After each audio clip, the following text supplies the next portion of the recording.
La Chine a importé 1,25 million de véhicules l'an dernier, ce qui représente environ 4,2% du total des ventes d'automobiles en Chine. Selon le Financial Times, un tiers de ces voitures importées ont été construites en Allemagne. Qui plus est, parmi les véhicules importés en Chine depuis des usines américaines, nombre d'entre eux sont également de marque allemande. Selon les chiffres publiés par l'Association chinoise des concessionnaires automobiles, parmi les 10 marques favorites importées en Chine, la moitié sont allemandes.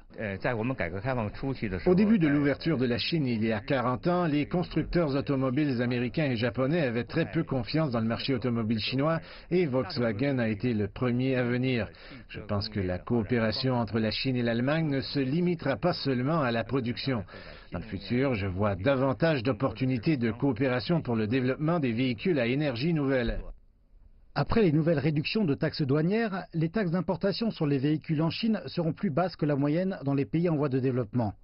Nous avons parlé à des constructeurs automobiles, non seulement allemands, mais aussi américains et britanniques, et tous ont exprimé leur enthousiasme pour le marché ici.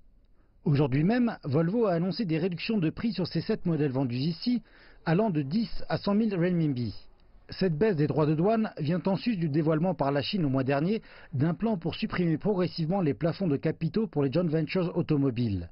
Le gouvernement de Shanghai a annoncé à la fin de la semaine dernière que Tesla Motors a enregistré dans la ville une compagnie en propriété exclusive. Les experts pensent que les nouvelles mesures de libéralisation supplémentaires stimuleront davantage l'innovation à long terme chez les constructeurs automobiles chinois. La réduction des droits de douane de concert avec la dispense de plafonnement des capitaux pour les joint ventures automobiles stimuleront les constructeurs automobiles chinois à devenir plus forts. La pression poussera aussi l'innovation dans les compagnies automobiles en créant un nouvel environnement compétitif.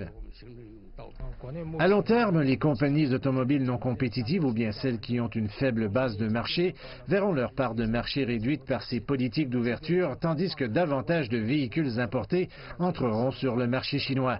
Certaines compagnies dans le secteur automobile se sont nettement élevées après l'annonce, tandis que d'autres ont eu des performances inférieures à ce qu'elles étaient l'année dernière.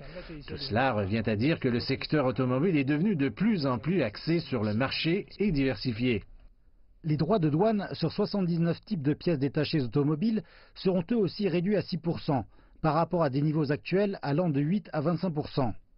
Yang remarque que cela n'est cependant pas particulièrement important, étant donné que la chaîne industrielle pour les pièces détachées en Chine est relativement intégrée, le besoin de pièces détachées importées est relativement bas.